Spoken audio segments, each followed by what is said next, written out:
I've had the chance to sit with him and hear his journey, and I'm eager to share it with all of you. Mr. Zana is someone who has faced many trials, yet his faith has always guided him through the toughest of times. Today, I'll recount his incredible story, focusing on the extraordinary events that shaped his perspective on life and death, ensuring that the essence of his tale remains intact while presenting it from my point of view. Thanks to the Almighty, I couldn't help but wonder aloud if it really matters what we do, or where we go, as our ultimate destination is already set by the divine. Mr. Zana, having moved to the United Kingdom years ago, had quite a journey, and I was curious if he felt anything unusual during that time. He explained that when a person embarks on a journey, they must rely on Allah, with certainty and constant remembrance of Allah in the morning and evening. Mr. Zana believes that divine guidance and protection come without one even noticing, as physical beings with limited knowledge. Struggles are inevitable, but through them, Allah shows His signs in various ways. He mentioned examples from the Quran, like the story of the people of the cave who sought refuge and were protected by Allah, falling into a deep slumber for over 300 years while thinking only a few hours had passed. Mr. Zana firmly believes that if a servant completely relies on Allah, they will be guided to the straight path.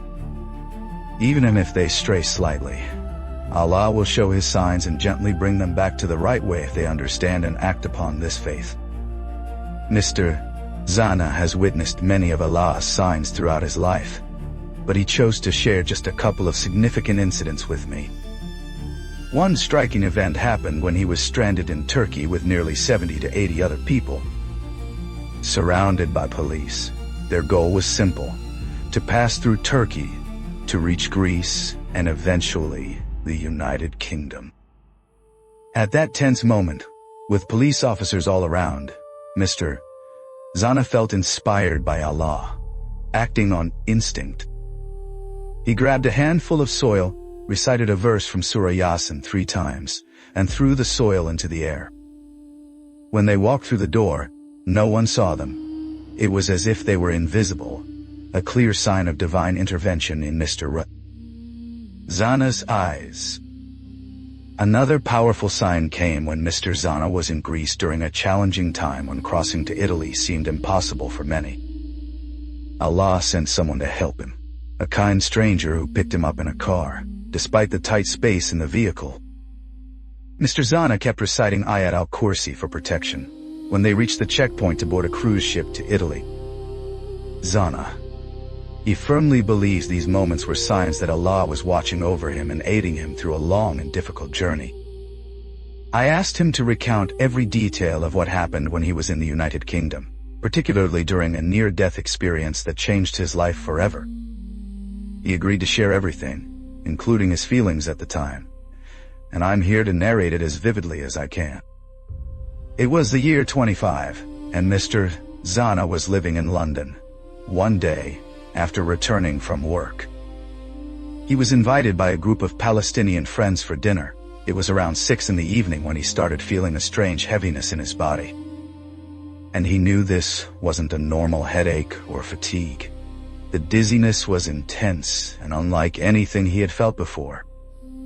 By 6:30 in the evening, he excused himself from his friends, explaining that he wasn't feeling well and needed to go home to rest. His friends offered to accompany him, worried about his condition, but Mr. Zana insisted on going alone. He thought it was just exhaustion from work and a full meal, believing a nap would fix everything. His house wasn't far, just in the same block, so he made his way back. He felt as if the entire house was pressing down on his head. He tried watching television, but it seemed to spin around him. Rubbing his eyes, reciting Ayat al-Kursi, and making dua didn't help at all. He went to the bathroom, washed his face, performed wudu, and prayed Maghrib, but his state continued to deteriorate. Desperate for relief, he decided to step outside for some fresh air. As he opened the door to leave, something bizarre happened. His mouth started speaking on its own. recounting his entire journey from the beginning without his control, shocked and unable to stop it. Mr. Zana thought he was losing his mind. He couldn't help himself and decided to return inside, hoping it would be better. Back in his home, he washed his face again, but the situation didn't improve. He sat down in the room with his bed and television, noticing it was past 7 in the evening. Suddenly, a tremor shook his entire body. He later described it as feeling like someone had dunked him in cold water, wrapped him in a wet blanket, and attached an electric cable to him. The pain was unbearable, something he had never experienced before in his life. Mr. Zana touched his body, feeling electric shocks, and tried to get up and move, but he couldn't. With great effort, he managed to grab his phone and call a close friend named Farouk. All he could say was, "Help me, I'm dying." Before the phone slipped from his hand, he struggled to sit or stand, refusing to give in to whatever was happening. But his strength failed him. Eventually, he lay down on his bed, and that's when everything truly began. The sensation of the house weighing on him intensified, and the pain was overwhelming. Mr. Zana thought to himself, "This is it, I'm dying. These are the signs of death." He started reciting dua and the shahada, fighting to stay awake and resisting the urge to close his eyes. His heart was beating rapidly, and he could feel the blood moving through his body, clear signs in his mind of impending death. He was in that state for some time, battling to remain conscious. Then, after what felt like an eternity, but was likely just a minute or less, Mr. Zana's eyes closed as he surrendered to what was happening. When he opened them again, all the pain was gone. He felt better and thought, "Thanks to Allah, I'm okay now." Turning his head, he saw someone walking around in the room. He was still lying on his bed, unable to get up or sit, just watching this person pace back and forth nervously with a hand on his mouth. Mr. Zana called out, asking who he was, but as soon as the man started speaking, the pain returned. The stranger called Mr. Zana by name and asked him to tell a joke or a good story, confused and in agony. Mr. Zana replied, "What do you mean jokes? I'm dying." He didn't know this man, who then suggested singing a song by Hassan Zerak. Insisting it wasn't the time for singing as he was dying, the man seemed determined to distract him, bringing up past memories and trying to get him to join in. But Mr. Zana resisted, feeling that something was deeply wrong. His senses were heightened in a way he couldn't explain, different from normal human experience. He was still in his body, but it felt like a unique state before leaving it, as he struggled with this chaos. With voices crowding his mind, as if 10 to 15 people were speaking at once, 3 other individuals entered the room. The first man vanished without a trace. Mr. Zana, bewildered, wanted to ask about the disappearance but couldn't speak. He was annoyed by the first man's distractions, especially while he was in such pain and convinced he was dying. The 3 newcomers, dressed in calm, white cloth, approached Mr. Zana and sat beside him on the bed. One of them spoke gently, asking if he knew that today was his time.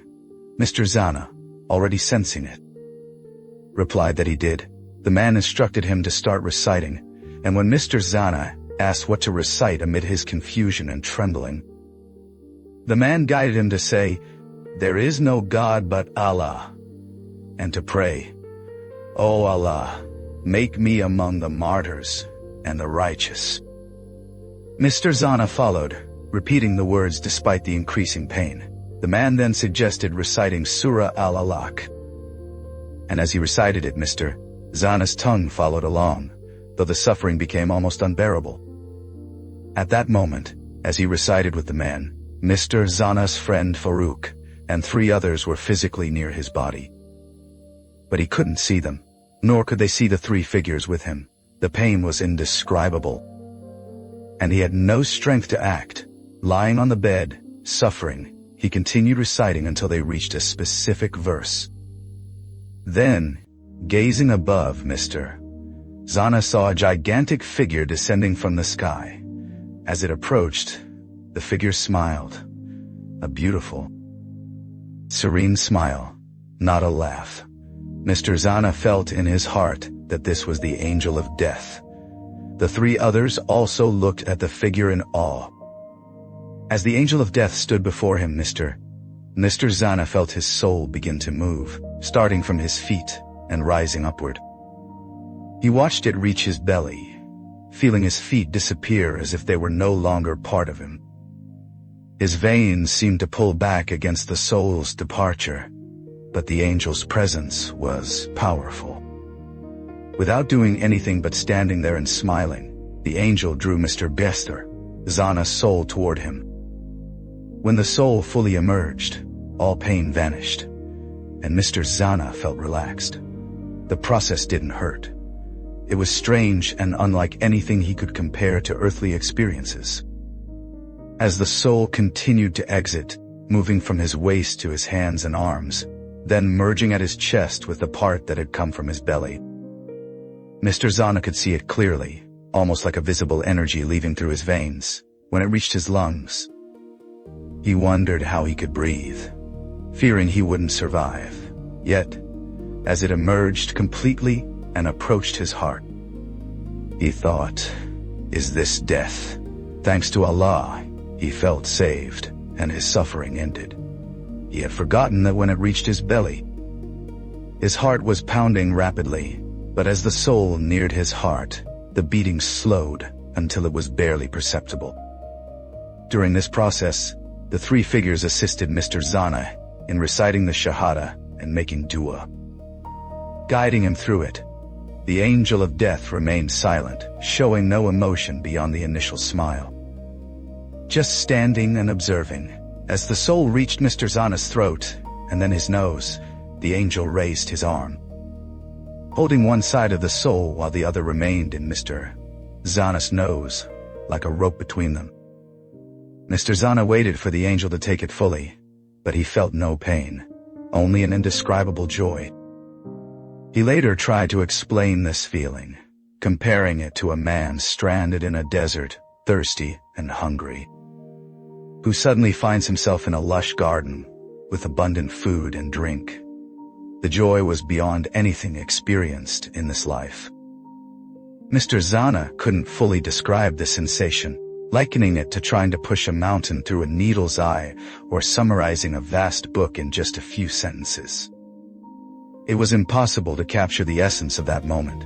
He shared this experience as a lesson and reminder for others to be mindful of what lies ahead. In today's materialistic world, many forget that death can come at any moment. When this happened to Mr.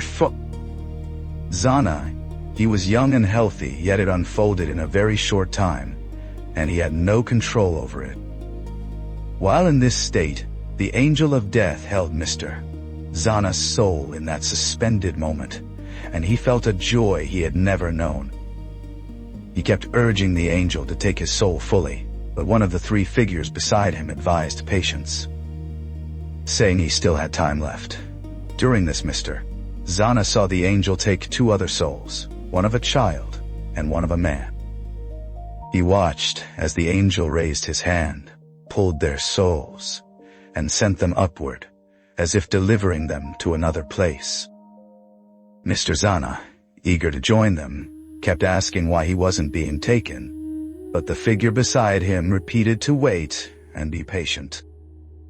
Looking down, Mr. Zana saw his own body on the bed, pale and covered in sweat, even the bed soaked. He knew it was him lying there, yet he felt detached, as if looking from a great height, like from a mountain or a cloud. But not too far. The walls and ceiling were no barriers to his vision. He could see everything clearly. He didn't speak to the child or the man whose souls were taken, only witnessing the event, wondering why he was still waiting. Time passed, though it didn't feel long to Mr. Zana. He later learned it was 8 in the morning when he returned to awareness. But during the experience, he was in a hurry to leave, having already endured the painful part. He didn't want to come back to this world, confident after reciting the Shahada that everything would be good for him. He felt genuine happiness and certainty that he wouldn't return to worldly life, no matter what. Suddenly, the angel of death spoke, telling Mr. Zana that his time was delayed. Shocked, he pleaded not to be sent back. But the angel released his soul. In the blink of an eye, it returned to his veins. His heart started beating again. And his lungs drew breath. He opened his eyes to find himself in a hospital, surrounded by machines and doctors performing CPR. When he awoke, the doctors stopped, and there was applause and cheers as he came back to life. Yet, for Mr. Zana, this was the saddest moment of his life.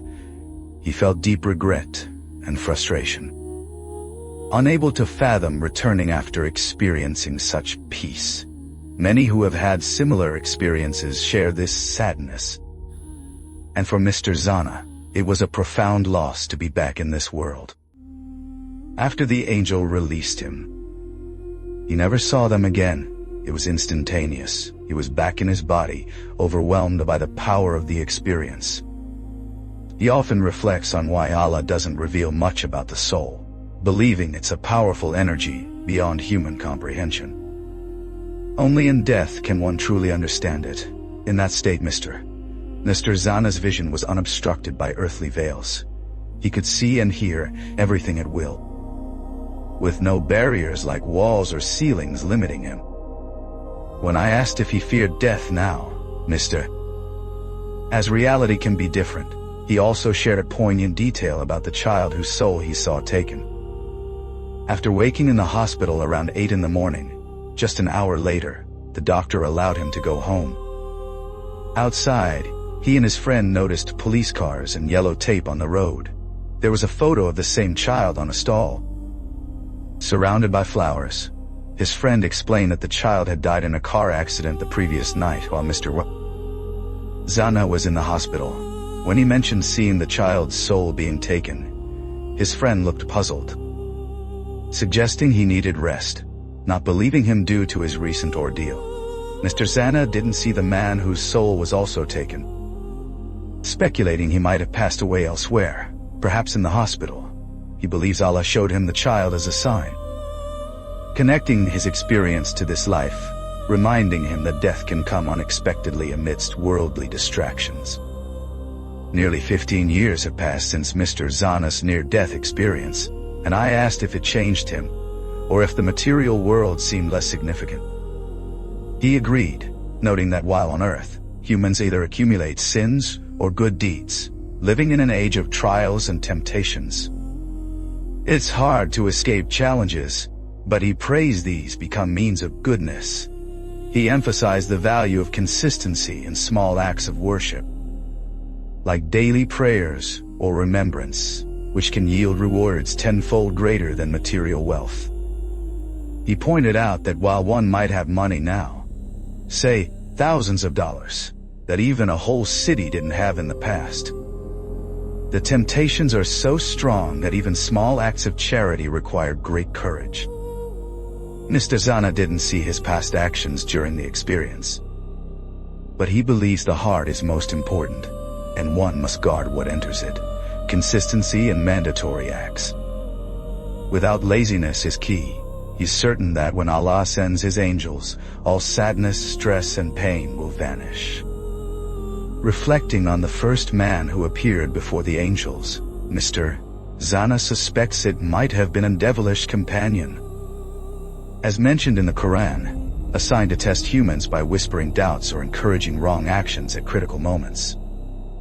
He advises connecting one's heart to Allah for help in such times. When I asked if he's certain he'll experience this again, Mr. Zana affirmed he's waiting for it, praying to be ready for that day. He hopes his story inspires those deep in worldly pursuits, or earning unlawful money, perhaps thousands of dollars through illicit means, to return to Allah and judge themselves before death arrives. He stresses that no doctor or wealth can help when death comes. It's inevitable and final. Thank you for letting me share, Mr. Way. Zana's extraordinary journey.